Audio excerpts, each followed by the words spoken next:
ብቻሽን ኑሪ እኛም ባንቺ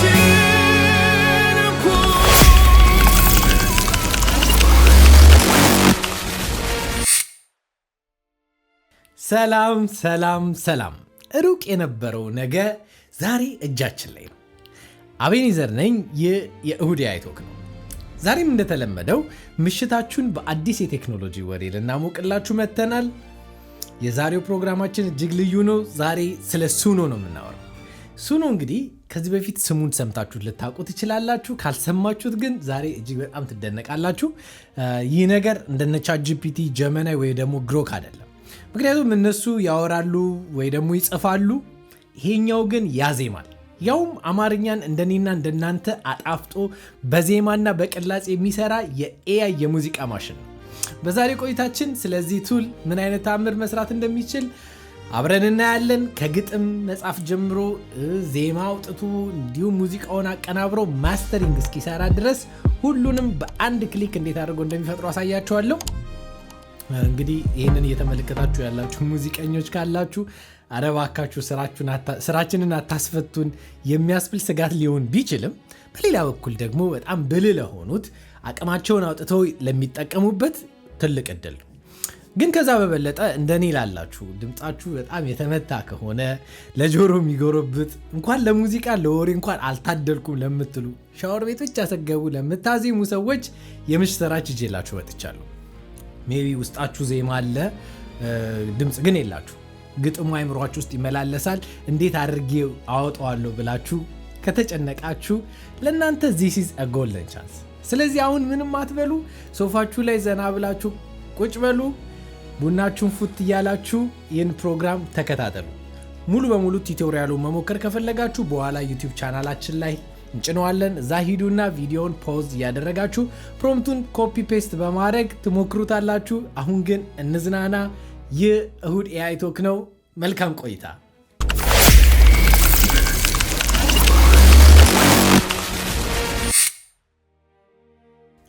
የዚህ ነገር ፍጥነት እንድትረዱት እስቲ ወደኋላ 18 ወራትን ልመልሳችሁና ኤፕሪል 2024 ላይ ምን ተፈጠረ? ሱኖ ቨርዥን 3 ተለቀቀ። ይህ ነገር ቀልድ ነበር። ሰዎች የዛ ሰዓት ላይ ምን ይሰሩበት ነበር መሰላችሁ? ድመት በኦፔራ ስትጨፍር ወይ ደግሞ አንዳንድ ሰዎች በሙዚቃ የ30 ሰከንድ ቀልድ ነገር ለጓደኞቻቸው ለመላክ። በዛ ሰዓት ላይ እንግዲህ ከቲክቶክ ያለፈ ነገር ይሄ ነገር አይሰራም ተብሎ ተስቆ ነበር የታለፈው። ዲሴምበር 2024 ላይ ግን ቨርዥን 4 ወጣ። V4 ሲወጣ ነገሩ ከቀልድ አለፈ። ድንገት ፕሮፌሽናል የሚመስሉ ሙሉ የ4 ደቂቃ ሚውዚኮችን ማግኘት ጀመረ። ሙዚቀኞች ቆይ ይሄ ነገር ምንድን ነው ብለው ጆሮአቸውን ማቅናት የጀመሩት እዚህ ጋር ነው። ሴፕቴምበር 2025 ላይ ጫወታው ሙሉ በሙሉ ተቀየረ። ቨርዥን 5 ሲለቀቅ በውስጡ ሱኖ ስቱዲዮ አካቶ በዚህ ጊዜ በቃ ሰው ሁሉ አእምሮውን የሚያስት አይነት ሙዚቃዎች መሰራት ጀመረ። ከሁሉ በላይ ደግሞ የራስን ቮይስ ማስገባት ተቻለ። ታዋቂ ሙዚቀኞችን የሚያስንቁ ከቨሮች ወጡ። ኦክቶበር 2025 ላይ እንደ ዜኒያ ሞኔት ያሉ በገሃዱ ዓለም የሌሉ ፊት የሌላቸው የኤአይ አርቲስቶች በቢልቦርድ ሰንጠረዥ ግርጌ ላይ ብቅ ማለት ጀመሩ። የሙዚቃ ሰዎች አረ ባካችሁ ዝም ብሎ ነው ይጠፋሉ ብለው ስቲል እያወሩ ነበር እና ኖቬምበር 2025 ላይ እንግዲህ ወክ ማይ ወክ ተለቀቀ። ወክ ማይ ወክ በቲክቶክ እና በስፖቲፋይ እንደ ቫይረስ ተዛመተ። ማንም ሊያስቆመው አልቻለም። ወደ ላይ ወጥቶ በካንትሪ ዲጂታል ሶንግ ሴልስ አንደኛ ደረጃን ተቆጣጠረ። ኖቬምበር 15 2025 ሳምንት ላይ በአሜሪካ በይፋት በብዛት የተሸጠ የካንትሪ ዲጂታል ዘፈን ሆነ እና አሁን ሱኖ ስንት ዋጋ እንዳለው ታውቃላችሁ? $2 ቢሊዮን በላይ። አዎ $2 ቢሊዮን። እስቲ ወክ ማይ ወክን ትንሽ ስሙትና ተመልሰን እንምጣ። Been beat down, but I don't stay low. Got mud on my jeans, still ready to go. እውነቱን እንነጋገር። ይሄ የኤአይ ሚውዚክ ነው ብላችሁ እኔ ባልነግራችሁ ታውቁት ነበር? በፍጹም። በጣም የሚገርማችሁ የዚህ ፈጣሪ በይፋ እንደተናገረው ይህን ለመስራት ከአንድ ሰዓት በታች ነው የፈጀበት። ወጪውም በጣም $10 የማትሞላ የሱኖ ሰብስክሪፕሽን እና በቲክቶክ እና ስፖቲፋይ እንዲሁም በዩቲዩብ ላይ ያሉ በቢሊዮን የሚቆጠሩ አድማጮች ሙዚቃውን ማሽን ይሁን ሰው ይሁን ጉዳያቸው አይደለም፣ ብቻ ልባቸውን ነክቶታል። እሺ አሁን ምናልባት ይሄ እንግዳ ነገር ነው እንግዲህ ትንሽ ቆይቶ ያልፋል ብላችሁ ታስቡ ይሆናል። ነገር ግን ልንገራችሁ፣ ይህ ነገር በጣም ትልቅ ነው፣ ከምታስቡት በላይ ትልቅ ነው። ለ70 ዓመታት ያህል ሙዚቀኛ ለመሆን ምን ያስፈልገን ነበር? አማላጅ፣ ስቱዲዮ ለመግባት ፕሮዲውሰር መለመን፣ እንዲሁም ሬዲዮ ላይ አሳታሚ፣ እንደገና ቪዲዮ ለመስራት ስፖንሰር ያስፈልጋል። ብቻ ረስንቱ ሱኖ መጣና ይህንን ሁሉ ግድግዳ ነው ያፈረሰው። አሁን በኪሱ ውስጥ $10 የሱኖ ሰብስክሪፕሽን ካለ አለቀ በቃ። በዓለም ላይ ካሉ ትላልቅ አርቲስቶች ጋር መወዳደር የሚያስችል ሙዚቃ መኝታ ቤት ሆነ መስራት ይችላል። አሁን አንዳንዶቻችሁ ምናልባት በልባችሁ ምን እያላችሁ እንደሆነ ገምታለሁ። አዎ ግን እኮ ሙዚቃ ምናምን ቢሰራ ምን ዋጋ አለው? ማሽን ነው፣ ስሜት የለውም አይደል? እውነቱን እንነጋገር። ቀድሞ የሰማችሁት ወክ ማይ ወክ ሙዚቃውን እየሰሙ የግጥሙ ስሜት ተሰምቷቸው እያለቀሱ ላሉ ሚሊዮኖች ይህንን እንግዲህ ንገሯቸው። ኪነ ጥበብ ወይ ደግሞ አርት ማለት ምን ማለት ነው? ዋና ዓላማው በአድማጩ ላይ ስሜት መፍጠር አይደለም? አድማጩ ከወደደው፣ ካለቀሰበት፣ ከጨፈረበት ሙዚቃውን ለመስራት የሰው ላብ ይፍሰስበት፣ የማሽን ኮድ ይጻፍበት፣ ማን ነው ግድ የሚሰጠው? እየሆነ ያለው ነገር ይህ ነው። ወደድንም ጠላንም የሙዚቃ ዲሞክራታይዜሽንን በአይናችን እያየን፣ ልክ ዲጂታል ካሜራዎች ሲመጡ ኮዳክን እንደገደሉት፣ ልክ ስትሪሚንግ ሲመጣ የአልበም ሽያጭ ወይ ደግሞ የሲዲን እንደገደለው፣ ወይ ደግሞ አይፎን ሁሉንም ሰው ፎቶ አንሺ እንዳደረገው ማለት። አሁን ደግሞ ሱኖ ሁሉንም ሰው ሙዚቀኛ እያደረገ ነው። ልዩነቱ ከነዛ በአመታት ውስጥ የተፈጠረ ሪቮሉሽን ነው። ይሄኛው ግን በወራት ውስጥ እየሆነ ያለ ሪቮሉሽን። የሱኖ ለውጥ አይናችሁን ገልጣችሁ እስክትጨፍኑ ጨዋታው ተቀይሯል። በወሬ አላደርቃችሁ፣ ወሬ ብቻ ምን ያደርጋል? ምን አይነት ተአምር እንደሚሰራ አሁን በተግባር ገብተን ነገሩን በተጨባጭ ነው። እኔ እንኳን ሙዚቃ ላይ ብዙም አይደለው፣ ያው ለኔ አይነቶቹ ስለመጣ ግን ሙዚቃ እንኳን በደንብ ማቀው ነገር ስለሌለ ሁለት ሪሌት የምናደርግባቸውን ነገሮች ለዚህ ፕሮግራም መርጫለሁ። የመጀመሪያው የኢትዮጵያን የህዝብ መዝሙር ብሔራዊ መዝሙር እንዴት ይሰራል የሚለውን አሳያችኋለሁ። እሺ ቀጥታ ብሮዘራችሁ ጋር ትገቡና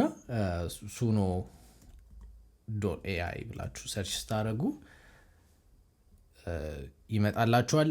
አካውንት ስለከፈትኩ ዳይሬክትሊ ነው የገባው። ክሬት የሚል ኦፕሽን አለ እዚህ ጋር። ክሬት የሚል እዚህ ጋር ሊሪክስ መጻፊያ ቦታ አለን።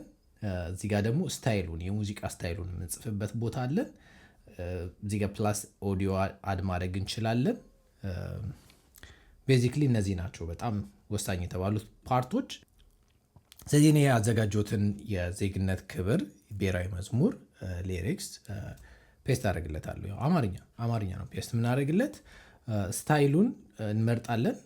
ስታይል ጋር እንመጣና ስታይሉን በጣም ሲምፕል የሆነ ስታይል እሰጠዋለሁ። ለናሽናል አንተም ስለሆነ ኤፒክ ኦርኬስትራል ሲኒማቲክ ብዬ ሰጥቼው፣ ከፈለግን ራሱ ፕሮምቱን ኢናንስ እንዲያደርግ እችን በተን ከተጫንኳት ፐርፌክት የሆነ ፕሮምፕት ያወጣልኛል። ያንን ፕሮምፕት ይዝና የመጀመሪያው ዙር እንድንሞክር የምፈልገው ምንድን ነው? ዜማ ሳልሰጠው ራሱ አዲስ የሆነ ዜማ ክሬት እንዲያደርግልኝ እተዋለሁ። ክሬት አደርጋለሁ። ሁለተኛ ላይ ደግሞ መጥቼ ራሴ ዜማ ሰጥቼው የራሴን ዜማ እንዴት አድርጎ እንደሚቀይርልኝ አብረን እናያለን ማለት ነው። ውዝን እንግዲህ ደቂቃ እንኳን ባልሞላ ጊዜ ውስጥ 1 ደቂቃ አይሞላም፣ 2 ኦፕሽኖች ይሰጠኛል። ሁለቱንም ኦፕሽን ተራ በተራ እንሰማቸዋለን።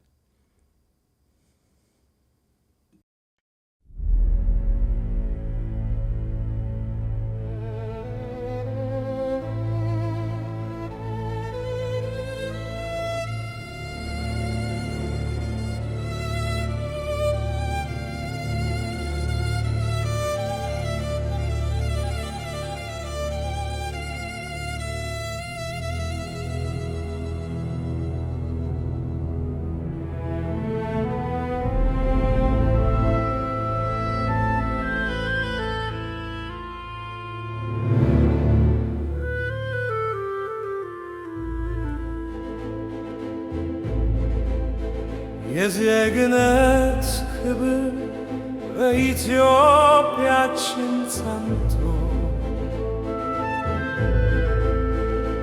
የሕዝባዊነት ዳር እስከ ዳር በርቶ ለሰላም ለፍትህ ለሕዝቦች ነፃነት በእኩልነት በፍቅር ቆመናል በአንድነት መሰረተ ጽኑ ሰብናን ያልሻርር ሕዝቦች ነን ለሥራ በሥራ የኖርን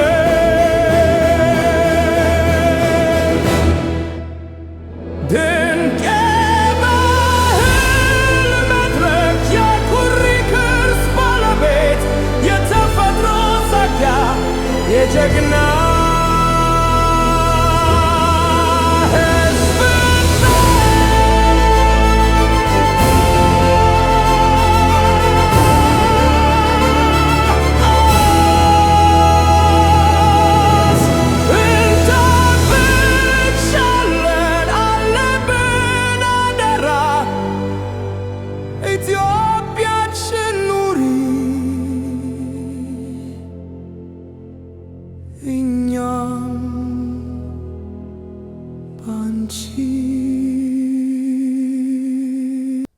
በጣም የሚገርመው ፓርት ምንድን ነው?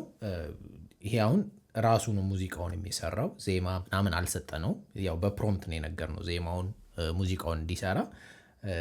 ግን ምን አይነት ፊቸር አለው እሱ ነው ኦዲዮ አፕሎድ ሪካርድ ኦር ቹዝ ፍሮም ላይብራሪ የሚል ኦፕሽን አለው እና ያንን አፕሎድ ወይ ደግሞ ሪካርድ ማድረግ እንችላለን ሳውንዱን እና ለምሳሌ ሪካርድ እናድርግ። አሁን የዜግነት ክብርን እኔ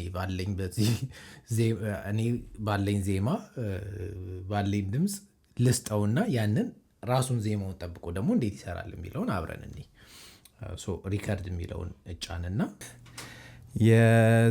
የዜግነት ክብር በኢትዮጵያችን ጸንቶ ታየ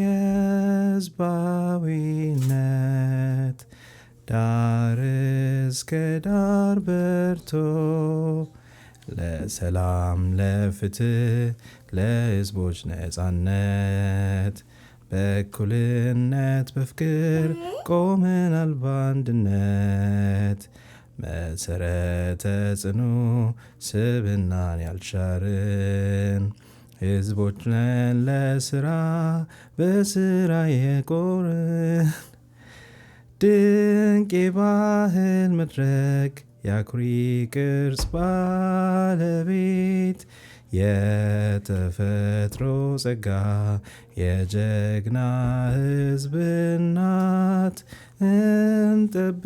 እንጠብቅሻለን አለብን አደራ ኢትዮጵያችን ኑሪ እኛስ ባንቺ ንኩራ።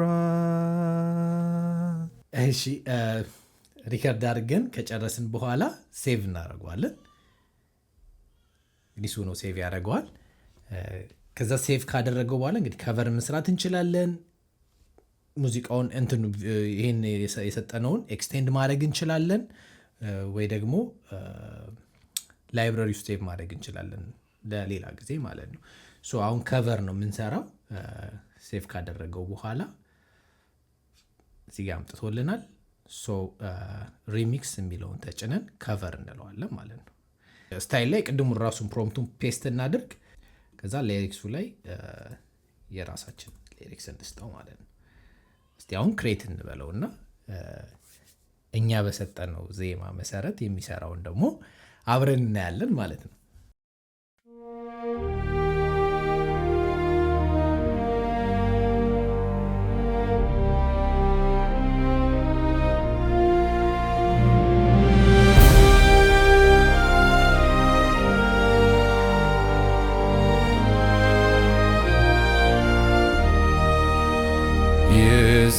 የዜግነት ክብር በኢትዮጵያችን ጸንቶ ታየ ሕዝባዊነት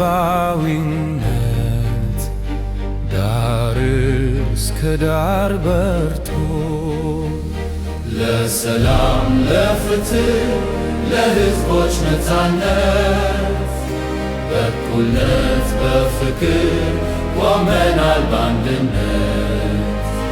መሰረተ ጽኑ ሰብናን ያልሻርን ሕዝቦች ነን ለሥራ በሥራ የኖርን።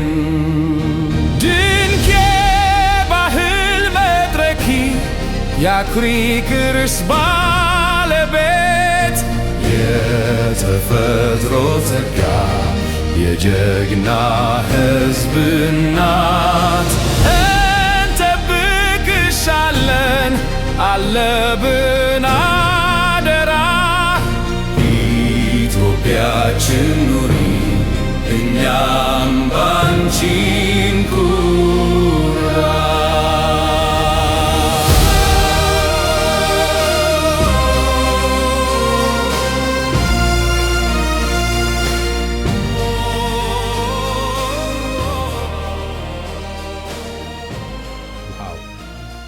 ሰማችሁት አይደል? ይህን ድራማቲክ የሆነ ሙዚቃ ለመስራት እኮ ድሮ የኦርኬስትራ ቡድን፣ ቫዮሊን ተጫዋች፣ ከበሮ ምንም አያስፈልግ ነገር አለ። ሱኖ ግን በሰከንዶች ውስጥ ጨረሰው።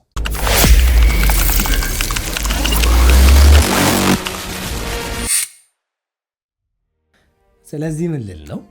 የሙዚቃ ኢንዱስትሪው በይፋ አክትሞለታል ማለት እንችላለን? መልሱ ቀላል ነው። አሁን በአሜሪካ ሀገር ቁጥር 1 የካንትሪ ዘፈን በሱኖ በመጠቀም የተሰራ ነው።